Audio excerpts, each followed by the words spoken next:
Okay, class. So we are starting with the property of ammonia with hydrogen chloride. अब बेटे यहाँ देखिए आप, यहाँ पर हाइड्रोजन क्लोराइड गैस की स्टेट में है, अमोनिया भी गैस की स्टेट में है. जिस वक्त आप इस HCl को वाटर में डिसॉल्व कर देंगे उस समय ये हाइड्रोक्लोरिक एसिड बन जाएगा. और अगर आप इसको इस HCl गैस को वाटर में डिसॉल्व नहीं कर रहे हैं then it will keep on behaving like hydrogen chloride gas. ठीक है, तो बोथ वेज हमें ये रिएक्शन आना चाहिए.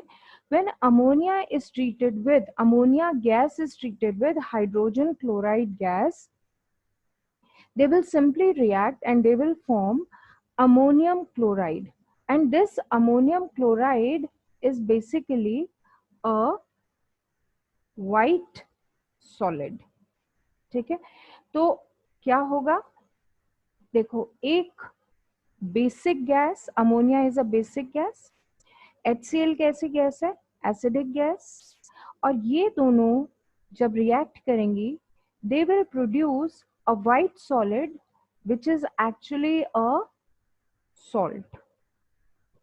ठीक है, तो ये क्वेश्चन एग्जाम में आता है, आप इसे लिख लें. ये क्वेश्चन आता है, name a product obtained by the reaction between an acidic gas and a basic gas. ठीक है, क्या बताना है आपको, ये बताना है name a product that is obtained by the reaction between an acidic gas and a basic gas. बच्चे बेसिक गैस तो बहुत इजी है याद रखना, क्यों, क्योंकि हमारे सिलेबस में सिर्फ एक ही बेसिक गैस है दैट इज अमोनिया. ठीक है, एसिडिक गैसेस और भी हैं लेकिन इस केस में हमें सिर्फ एसिडिक गैस के नाम पे HCl गैस याद रखनी है, और वो प्रोडक्ट कौन सा है हमारा, that is the ammonium chloride. ठीक है, ये आपने लिख लिया होगा. So that is the reaction that we will be getting. इसमें एक और क्वेश्चन आता है, उसमें थोड़ा सा ये चेंज कर देते हैं, वो आइडेंटिफिकेशन पे आ जाता है. They will simply ask you a basic gas a, एक मिनट मैं ये भी लिख देता हूँ आपके लिए, अ basic gas A reacts with an acidic gas B to produce a white solid C. Identify A, B and C. ठीक है, ये क्वेश्चन लिख लेना.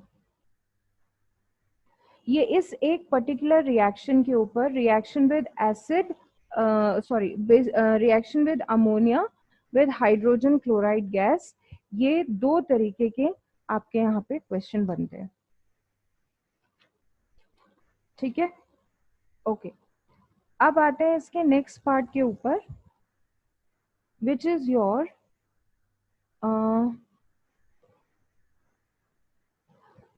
the catalytic oxidation of ammonia.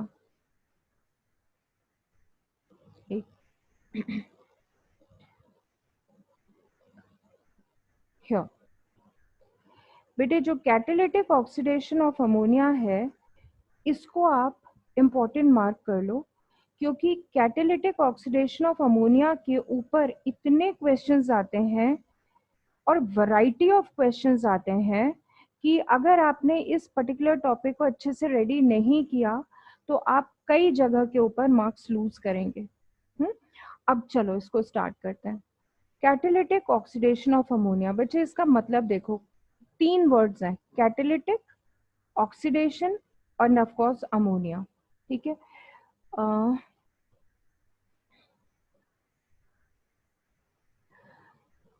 Catalytic मतलब there must be a catalyst, ठीक है। And oxidation मतलब addition of oxygen, ठीक है। किसके साथ हो रहा है? ये सब हो रहा है अमोनिया में, ठीक है।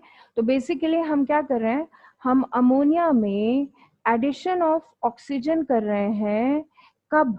विद द हेल्प ऑफ या in the presence of catalyst, ठीक है। तो this is what we call as catalytic oxidation of ammonia, ठीक है। ऑलराइट, अब कैटालिटिक ऑक्सीडेशन ऑफ अमोनिया में सबसे पहले इस लेबोरेटरी apparatus को समझो कंडीशंस के साथ। यहां आप देख पा रहे हैं बच्चे कि यहाँ पर हमारी दो ट्यूब्स हैं, डिलीवरी ट्यूब्स। एक में से ड्राई ऑक्सीजन अंदर जा रहा है, एक में से ड्राई अमोनिया जा रही है। बच्चे हर बार आप देखेंगे जब भी हम अमोनिया को यूज करेंगे तो हर बार ये ड्राई वर्ड आपको दिखाई देगा। क्यों? क्योंकि हमें दिमाग में हरदम ये रखना है, क्योंकि अमोनिया इज हाईली सॉल्युबल। अगर एक ड्रॉप वाटर भी प्रेजेंट होगा तो अमोनिया जो है वो डिसॉल्व होकर अमोनियम हाइड्रोक्साइड बना लेगी, ठीक है।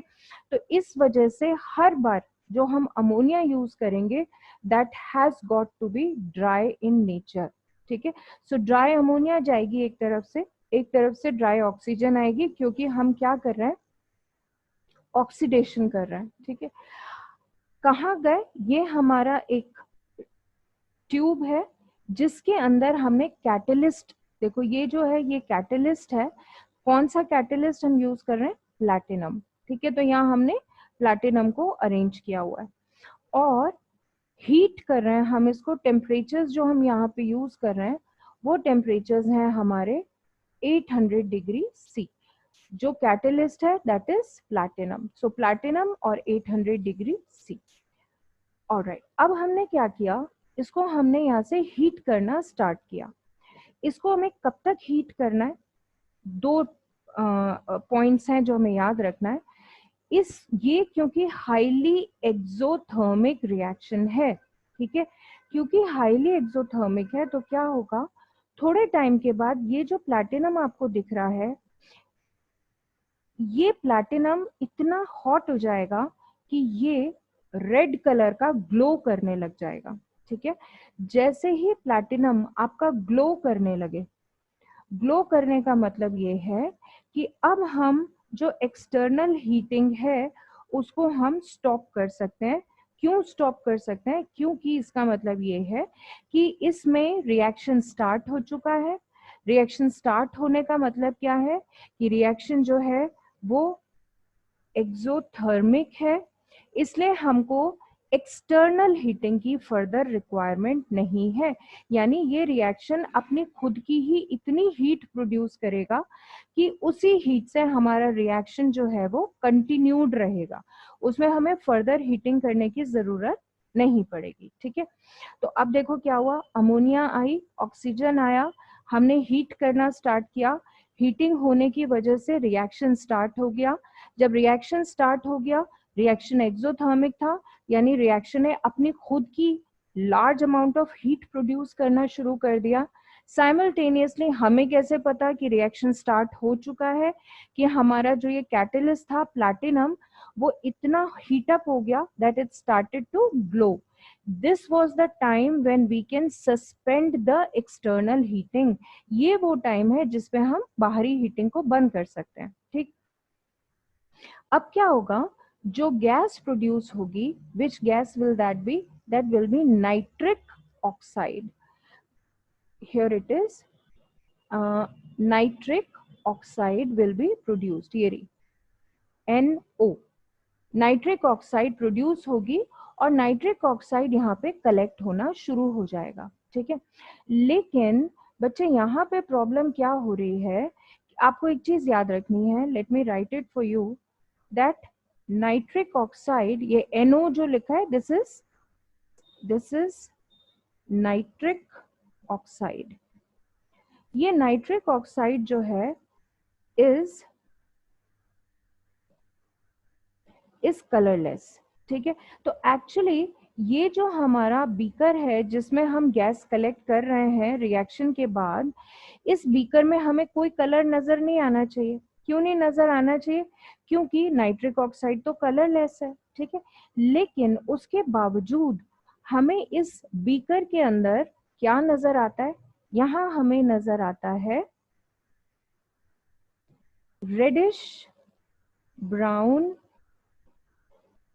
कलर, ठीक है।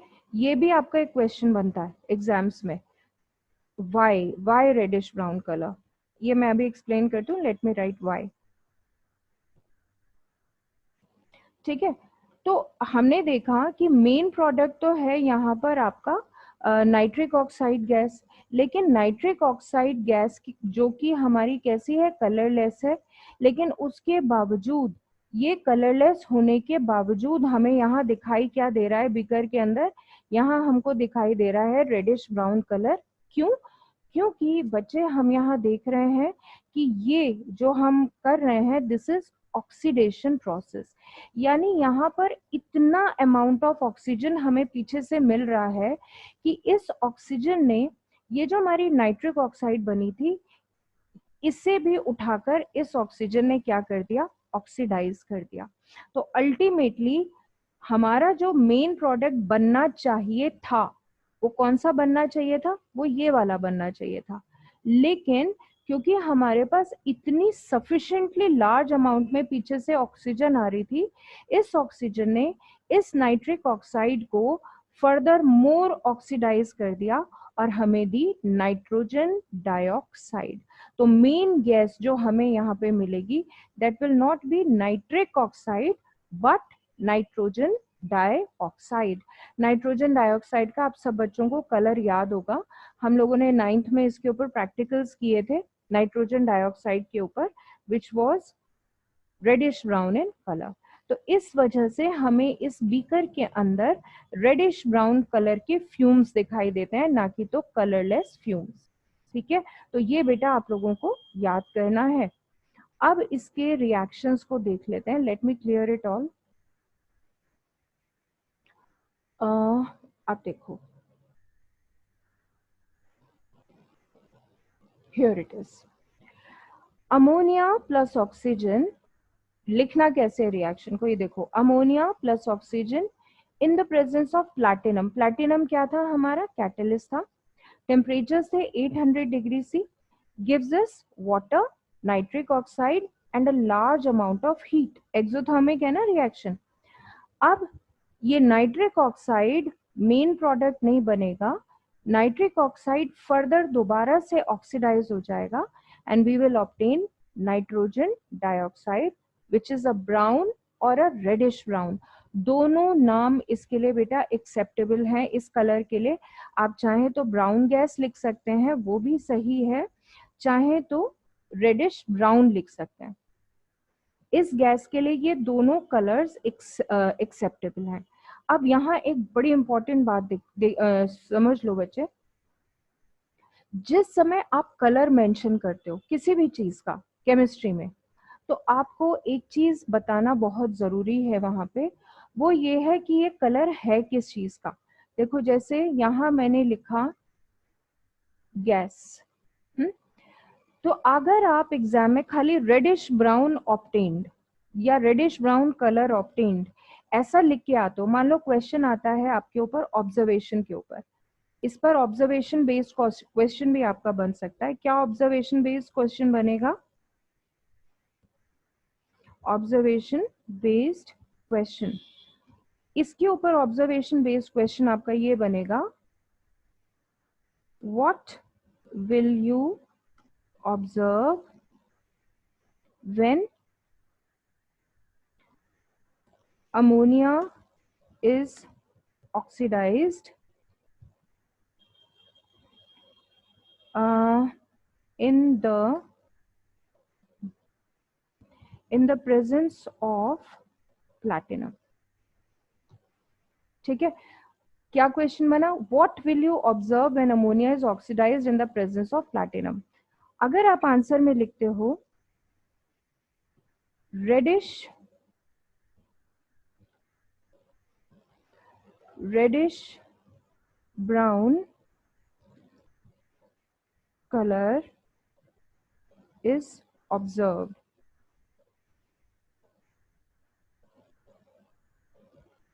तो बच्चे इसके ऊपर आपको एक बड़ा सा 0 मार्क्स मिल जाएगा। 0। क्यों?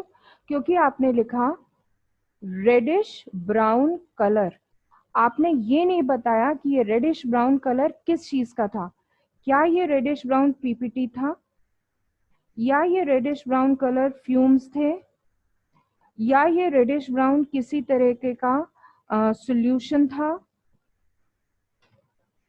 ठीक है, तो बच्चे केमिस्ट्री में ये वर्ड्स बड़े इंपॉर्टेंट होते हैं, ये 3, कि कलर किस चीज का है, पीपीटी का है, फ्यूम्स का है, या सॉल्यूशन का है। अगर पीपीटी है तो इसका मतलब सॉल्ट है, फ्यूम्स है तो मतलब गैस है, सॉल्यूशन है तो मतलब एक्वस सॉल्यूशन है। तो आपको क्या लिखना है, अगर इस तरीके का कोई क्वेश्चन आएगा एग्जाम्स में, तो आपको ये गैस वर्ड, देखो यहाँ भी इन्होंने भी गैस लिखा है, यहाँ पे आपको भी गैस लिखना इसेंशियल है, इसके बगैर मार्क्स नहीं मिलेंगे। ठीक है, देखो ये रहा observation, reddish brown vapours of nitrogen dioxide. लिखना जरूरी नहीं है, अगर ऑब्जर्वेशन बेस्ड है सिंपल लिखो reddish brown vapors are observed, or reddish brown fumes are observed, या even reddish brown gas is observed। ठीक है, फिर आ सकता है even though nitric oxide is colorless, why are you observing reddish brown colors? तो आप लिख दो उसमें because nitric oxide got oxidized in order to produce nitrogen dioxide।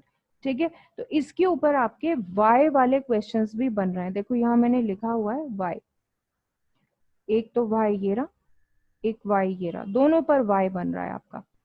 ठीक, अब सेकंड देखो, हमें कैसे पता चलेगा कि एक्सटर्नल हीटिंग अब हमें सस्पेंड कर देनी है। The platinum continues to glow even after the heating is discontinued. Why? Since the catalytic oxidation of ammonia is an exothermic reaction, उसके बावजूद वो ग्लो करता रहेगा। तो हमें क्या करना है, इसके ऊपर भी क्वेश्चन रेडी करना है। ठीक है, so I hope catalytic oxidation of ammonia is clear. The ultimate product of catalytic oxidation of ammonia is nitrogen dioxide and not nitric oxide. ये हमारा ultimate product बनेगा। सही, चलिए इसके बाद बेटा आगे बढ़ते हैं। ये आपको नजर ही आ रहा होगा, मैंने वेरी वेरी ट्रिपल वी लिखा हुआ है यहाँ पे, this one very important, ammonia as a reducing agent। ammonia as a reducing agent ये अपने आप में ही 1 मार्क क्वेश्चन है, ये फिलअप में आ जाता है।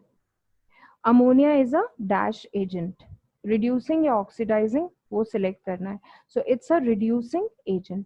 अब आगे बढ़ने से पहले एक बारी रिवाइज करते हैं, रिड्यूसिंग एजेंट होता क्या है। रिड्यूसिंग एजेंट वो होता है that helps in reduction obviously।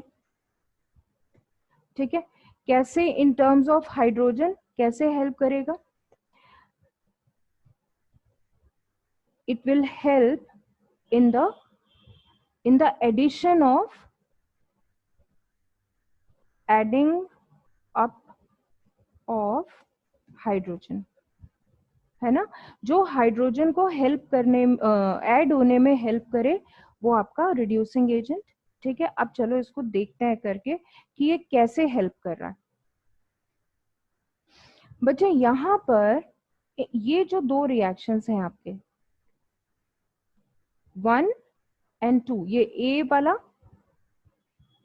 here when ammonia is in axis and when chlorine is in axis, इन दोनों में देखो हमारे जो रिएक्टेंट्स हैं वो सेम है, दोनों में हमारे रिएक्टेंट सेम है। देखो अमोनिया है, क्लोरीन है। ठीक, यहाँ भी देखो अमोनिया है और हमारा क्लोरीन है, पर there is a basic difference. हम क्या कर रहे हैं, एक में तो हमारा अमोनिया जो है वो एक्सिस में है। ठीक है, कौन एक्सिस में है, ये अमोनिया एक्सिस में है, और दूसरे वाले में एक्सिस में कौन है, क्लोरीन एक्सिस में है। क्या इससे भी कोई फर्क पड़ेगा कि अगर हमने अमोनिया और क्लोरीन में रिएक्शन किया और रिएक्शन में अमोनिया एक्सिस में एक बारी और दूसरी बारी क्लोरीन एक्सिस में, तो क्या इससे कोई फर्क पड़ेगा? चलो देखते हैं। ओके बेटे, रिड्यूस करने के लिए जो हम अब ये करने वाले हैं ammonia as a reducing agent, इसमें हम हेल्प लेंगे किसकी, reduction of chlorine to hydrogen chloride. हम क्या प्रूव करने वाले हैं, क्योंकि रिड्यूसिंग एजेंट है ना, हाइड्रोजन को ऐड करने में हेल्प कर रहा है, तो किस चीज में ऐड करेगा हाइड्रोजन को, तो उसके लिए यहाँ पे हमने सिलेक्ट किया है क्लोरीन को। हम इसमें ये दिखाएंगे कि कैसे अमोनिया की हेल्प से जो हाइड्रोजन है वो ऐड हो रहा है। ठीक है, ओके तो हमारा ये रहा क्लोरीन। देखो अमोनिया को जब हमने लिया एक्सिस में, this is the axis part of ammonia. Chlorine हमने मॉडरेट क्वांटिटी में लिया था, बहुत सारा नहीं था, बट हाँ it was in moderate quantity. Ammonia axis में था, क्लोरीन मॉडरेट क्वांटिटी में था।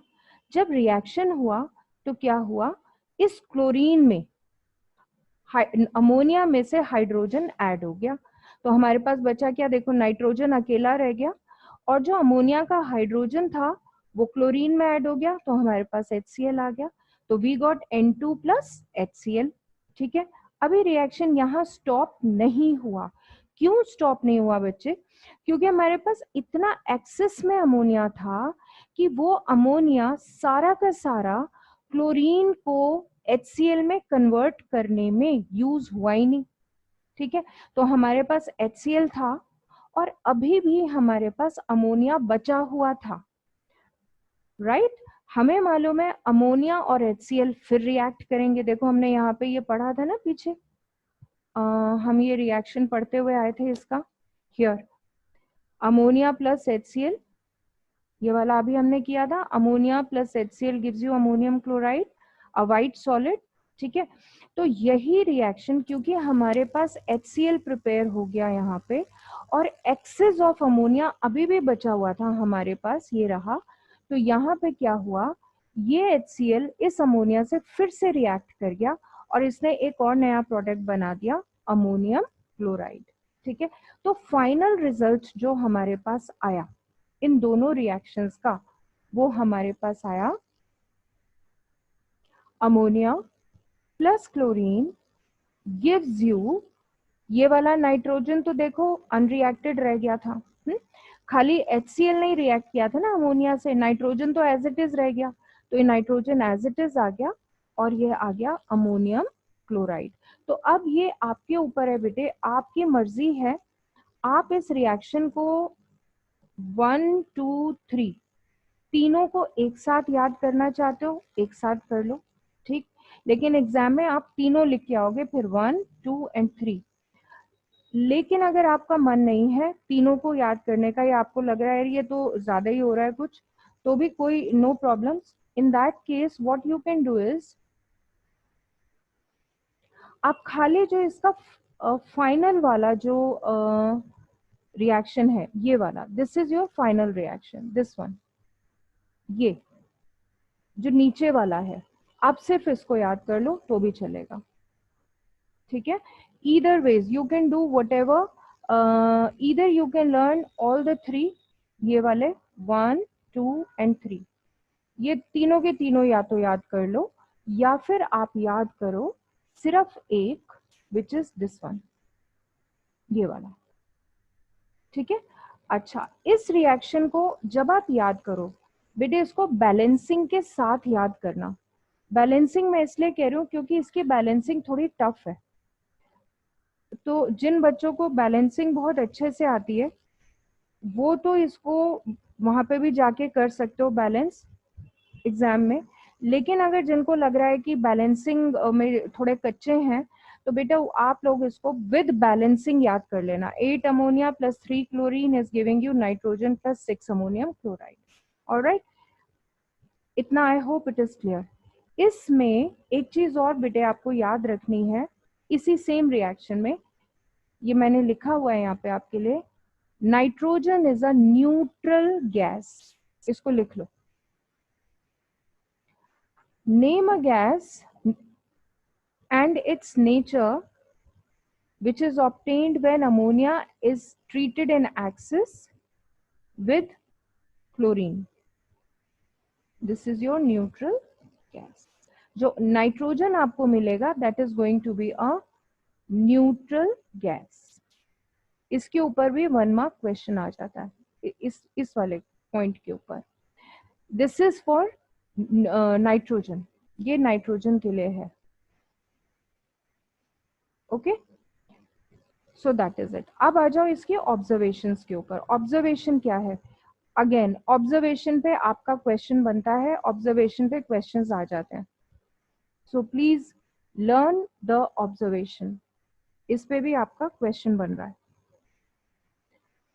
क्या ऑब्जर्वेशन पे क्वेश्चन आएगा? सबसे पहले तो आप क्लोरीन का यहाँ पे कलर ठीक करो, it is greenish yellow, not yellowish green. Nitrogen पे क्वेश्चन आएगा,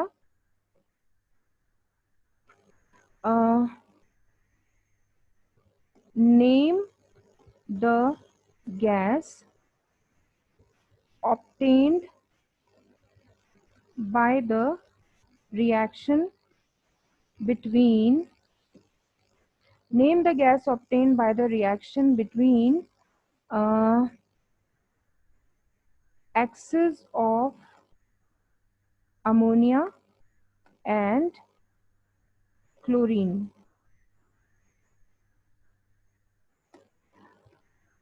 What is the nature of the gas? ठीक है, so the gas is nitrogen and the nature is neutral. Okay, the gas is nitrogen and the nature is neutral.